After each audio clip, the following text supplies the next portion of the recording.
غم نہ کھاؤ اس کا جو تمہارے ہاتھ میں نہیں ہے، ولا تفرحوا بما آتاکم، اس پر خوش نہ ہو جو تمہیں ملا ہے۔ یعنی کبھی ایسا ہوتا ہے کہ تمہیں اللہ تعالیٰ دے کے آزماتا ہے اور اس نے پہلے لکھ دیا ہوا ہے تمہارے لیے، تو جب تم اس بات پہ یقین رکھ لو گے کہ تمہارا مقصوم تمہیں ملے گا، تو جو نہیں ملے گا اس پہ تم دکھی نہیں ہوگے کہ میری قسمت میں تھا ہی نہیں، اور جو تمہیں ملا ہے اس پہ تم غرور اور تکبر میں نہیں آؤ گے، اس لیے کہ تم کہو گے یہ میرے مالک نے لکھا ہے، ورنہ تم کہو گے یہ میری تگ و تاز کا نتیجہ ہے، یہ میں نے محنت اتنی کی اس کا نتیجے میں یہ ملا۔ اللہ فرماتا ہے یہ سب اس نے لکھ رکھا ہے تمہارے لیے، اس لیے تمہیں ملے تو تکبر میں نہ آنا، تمہیں نہ ملے تو تم تعصف میں نہ چلے جانا، اس لیے اس نے سارے فیصلے پہلے کر دیے اور تمہیں بتا دیا ہے کہ تمہارے لیے جو مقسوم ہے وہ تمہیں اللہ نے عطا کر دیا ہوا ہے، نہیں ملنا ہے تو تم الٹی چھلانگے بھی لگا لو تو وہ نہیں ملے گا۔ تقدیر پر ایمان لانے کے لیے اس لیے زور دیا گیا ہے، اور ہمیں اپنی اولادوں کو، اپنی نسلوں کو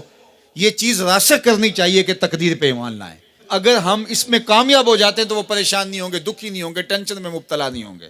میں اپنی بات آپ کو 100 مرتبہ بتا چکا ہوں کہ میرے والد نے اس حوالے سے مجھے اتنا زور دیا، اتنی دفعہ کہا کہ اللہ نے تو جو کتوں کا لکھا ہے اس کو بھی ملتا ہے، تم تو پھر انسان ہو، اور جو قسمت میں لکھا ہے وہ مل کے رہے گا۔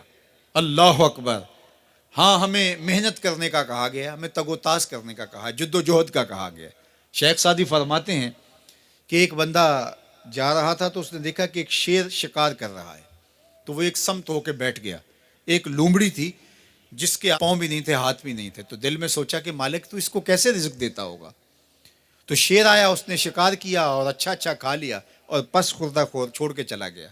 یہ رینگتی ہوئی آگے بڑھی اور وہ جو پس خوردہ تھا وہ چھچڑے وغیرہ تھے، کھا کے پیٹ بھر لیا۔ تو کہا کہ مالک تیری قدرتوں کے رنگ ہیں، تو نے اس کا بھی وسیلہ بنایا ہے۔ تو وہ کسی کام پہ جا رہا تھا، کاروبار کرنے جا رہا تھا، اس نے کہا مجھے کیا مصیبت ہے، جب لومڑی کو دیتا ہے تو مجھے نہیں دے گا؟ تو وہ آ کے بیٹھ گیا، گھر آ کے بیٹھ گیا کہ میں نہیں جو ہے وہ کہیں جاتا۔ ایک دن، 2 دن، 4 دن فاقوں سے گزرا، تو پھر حاطف سے آواز آئی کہ جو لومڑی کو دے سکتا ہے تجھے بھی دے سکتا ہے، لیکن لومڑی نہ بنو، شیر بنو، خود بھی کھاؤ اور اوروں کے لیے بھی وسیلہ بنو۔ ہمیں ترغیب دی گئی ہے، باقی جو ہمارے مقدر کا ہے وہ ہمیں ملے گا، ہر صورت میں ملے گا۔ تو اپنی نسلوں کے سینوں میں یہ چیز راسخ کرو، اور یہ راسخ تبھی ہوگی ہمارے سینے میں راسخ ہوگی۔ تو اللہ فرماتا ہے ہم کسی کو زیادہ دیتے ہیں، کسی کو تھوڑا دیتے ہیں، جو تمہارے مقدر میں تمہیں ملتا ہے، جو نہیں ہے نہیں ملتا، اور ہم نے پہلے لکھ دیا ہے۔ کیوں لکھ دیا ہے؟ کہ تمہیں جو ملا نہیں اس کی پریشانی نہ ہو کہ مجھے کیوں نہیں ملا، بھئی اللہ نے لکھا ہی نہیں تھا، بات ختم۔ اور جو ملا ہے اس پہ تم غرور میں نہ آ جاؤ کہ یہ مجھے ملا ہے، بھئی اللہ نے تمہاری قسمت میں لکھا تھا، اس میں تمہارا کیا کمال ہے، اس نے لکھ دیا تھا لہٰذا مل گیا، اس میں غرور اور تکبر میں نہ آؤ۔ تو اللہ جل شانہ نے یہ ہمارے لیے خوبصورت نظام پیدا کر دیا ہے کہ اس کریم مالک نے، اس رحیم مالک نے ہمارے لیے سب کچھ لکھ دیا ہے۔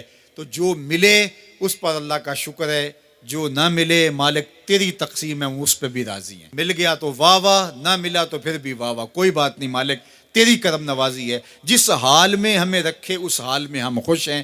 یہ اگر میرا اور آپ کا مزاج بن جاتا ہے تو زندگی سوکھی ہو جاتی ہے۔ تقدیر پر ایمان لانے کے ساتھ وہ انسان آسودہ ہو جاتا ہے۔